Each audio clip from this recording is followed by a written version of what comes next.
자, 안녕하십니까. 이시민의 주식뉴스 공장 7월 16일 한 주를 시작하는 월요일 아침 모닝브리핑을 시작을 하도록 하겠습니다. 주말에 우리가 이제 계속적으로 물론 이제 논의상에 실무진의 논의가 진행되면 약간 파열한 부분들이 있을 수는 있습니다만, 중국과 미국에서 어떤 화이트리스트로 추정이 되는 움직임 부분들이 하나하나씩 좀 시장에서 반영이 좀 시키고 있습니다. 그래서 글로벌 전체적으로 좀 소폭 반등 부분들이 지난주 금요일 날 반등이 진행됐다. 첫 번째로 보실 부분은 미국이 중국에게 원하는 것은 일단 문호 개방 쪽, 지적재산권이나 이런 문제 부분들이 상당히 좀 많습니다. 첫 번째로 볼 부분은 테슬라가 이 와중에 중국에 50만 대 생산 규모를 갖춘 공장 투자를 결정을 했습니다. 근데 중요한 것은 50만 대 생산이 중요한 게 아니라 거의 첫 번째 케이스라고 보시면 돼요. 외국 자동차 기업으로 최초로, 그러니까 예전 같은 경우는 합작을 진행을 해야 됐습니다. 우리나라 현대차도 보면 중국 업체하고 합작을 진행을 했는데 외국계 자동차 기업으로 첫 번째 100% 지분 보유를 중국 정부에게 확약을 받았습니다. 이게 어떻게 보면 예전에는 합작을 통해 가지고 중국 정부는 그게 먼저였죠. 중국 업체들이 실력을, 기술력이라든지 뭔가 중국이라는 대규모 시장을 빌미로 그냥 허가를 내주는 게 아니라 합작을 통해서든가 아니면 기술 이전을 통해서든가 이런 조건을 계속적으로 달아서 개방은 돼 있지만, 개방의 조건이라 할까요? 형태 자체는 보면 약간 불완전한 부분들이 없잖아 좀 있었습니다. 솔직히 그런 부분이 없잖아 좀 있었어요. 근데 이번에 50만 대 규모의 생산 투자 부분들 결정을 했는데, 첫 번째로 100% 지분 보유를 중국 정부에 약속받았다. 이게 화해 모두의 첫 번째 케이스 부분이고, 두 번째로 보시면 왕치산이 지난주에 등장을 했다라는 얘기죠. 시카고 예전에 오바마 백악관 참모의 출신인데, 이 시카고하고 2년 전에 중국 국유기업인 중국 중차하고 계약 체결한 게 있어요. 그게 금액이 한 1조 정도 됩니다.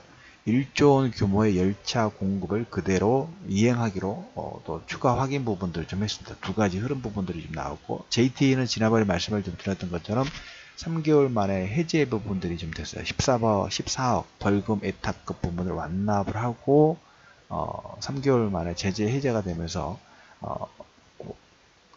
본격적인 다시 영업 부분들을 할 수 있는데, 지난 주말에 말씀을 잠깐 좀 드렸습니다만은 중국이 6월 달에 대미 흑자 규모가 전월 대비 거의 한 18%가 증가됐어요. 사상 최대예요.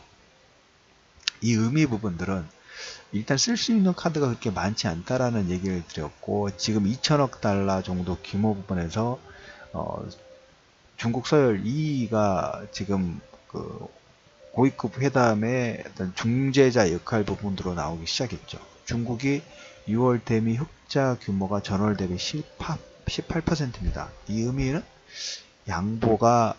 양보라든지, 그리고 수출 자체를 많이 하는 주체는 중국이기 때문에 갑이 아니라 을의 형태 부분들을 좀 가지고 있다고 보시면 될 것 같아요. 그 대표적인 케이스가, 우리가 피해 규모 부분들을 유출을 해본다 하면, 물론 이제 아직 실질적으로 기업에게 JT처럼 주가가 급나가는 영업이 다시 재개됐으니까 다시 회복하겠습니다는 주가 측면 부분들을 투영을 시킨다 하면 중국의 피해가 상당히 좀 컸어요. 첫 번째로 IT 업적이 치명상인데, JT는 보시다시피 최근 급락 부분들이 진행이 됐다라는 얘기를 들었죠. 두 번째로 볼 부분은 샤오미예요. 샤오미가 원래 IPO를 통해 가지고 지금 상장 준비, 상장 진행 부분들 하고 있는데, 상장 기업 가치가 반토막이 났어요. 그것만 보더라도, 그러니까 형태 아직 실질적으로 서로 논의를 하고 있기 때문에 향후에 있을 이런 가치 변화에 미리 선반영시킨 게 주가죠. 상장 가치가 샤오미가 거의 반토막이 났다. 그러니까 피해를 보는 것은 미국의 업체 부분도 피해를 보기는 하고서 관련 종목권도 지난번에 마이크론 테크놀로지 그 영업정지 부분들의 법원 판결 났을 때 아마 6에서 7% 정도 하락 부분이 나왔었는데 단기적으로 그거 끝났는데 JT 같은 경우에는 그 반토막 가까이 진행이 됐고 샤오미도 반토막이에요. 그러니까 단순하게 주가 측면의 하락 부분들을 본다 하면 중국 업체는 만약에 100이라 하면 미국 업체는 3, 40 정도? 이 정도밖에 영향을 받지 않고 있어요. 그래서 중국 업체가 IT 쪽 특히 치명상 부분들을 진행이 좀 됐습니다. 그래서 이 양보의 어떤 규모라든지 그 다음에 수단 자체 부분들은 6월달 대미 흑자 부분들이 전월 대비도 18% 증가됐기 때문에 빌미라고 할까요?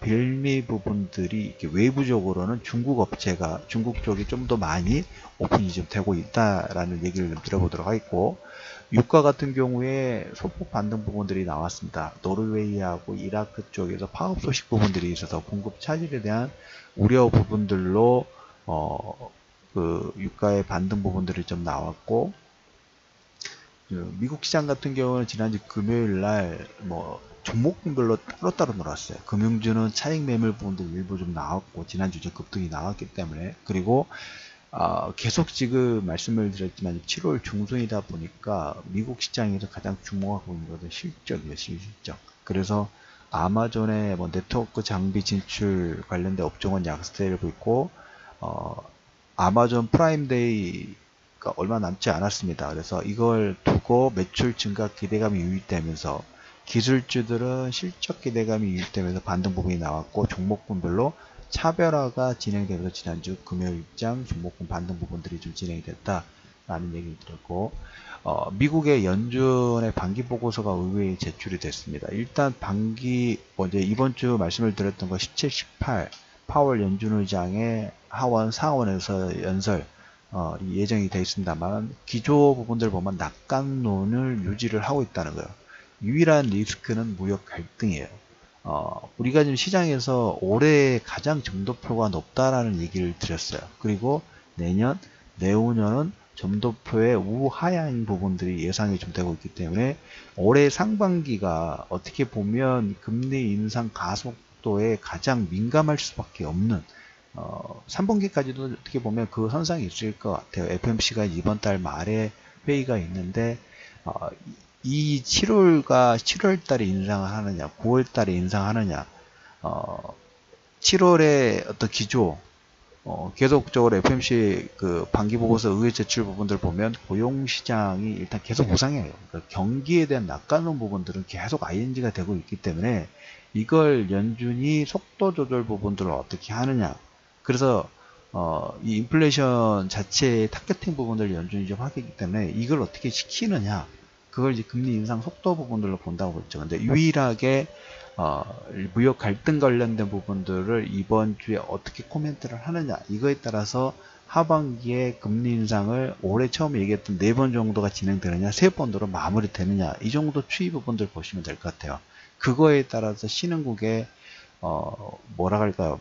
신흥국 쪽이 좀 더 탄력적으로 움직일 수 있는 하나의 빌미 부분들을 만들 수 있을 것 같습니다. 그래서 연준의 반기 보고서 의회 제출 부분들 나온 내용들 보면 경기에 대한 자신감 부분들을 좀 표명을 좀 했고 무역 갈등에 대한 어떤 불안 심리 부분들을 코멘트를 했다. 그래서 이제 보고서상으로는 그렇게 나왔어요. 보고서를 기초적으로 하면서 하원과 상원에서 코멘트를 좀 하기 때문에 이제 구두상으로 어느 정도 비중 부분들을 실어주느냐 이걸 어떻게 보면 가장 크게 좀 보시면 될 것 같습니다. 자, 7월 16일 이슈맨의 주식뉴스 공장 모닝브리핑의 한 줄 정리 부분들을 하면 실적 시즌 해외 시장도 마찬가지고 우리나라 시장 같은 경우는 지금 신용의 공백 부분들이 지금 메워지는 그런 역할 부분도 지금 하고 있다고 말씀드렸죠. 기관과 외국인, 특히 외국인 쪽에서 강한 저가 매수 부분들이 좀 들어오고 있다는 얘기하고 실적이라는 새로운 모멘텀 자체가 시장의 핵심 키워드, 낙폭과 대 실적 모멘텀 장세 부분들이 계속 활발하게 이루어지고 있다는 얘기를 들으면서 7월 16일 모닝 브리핑을 마무리하도록 하겠습니다.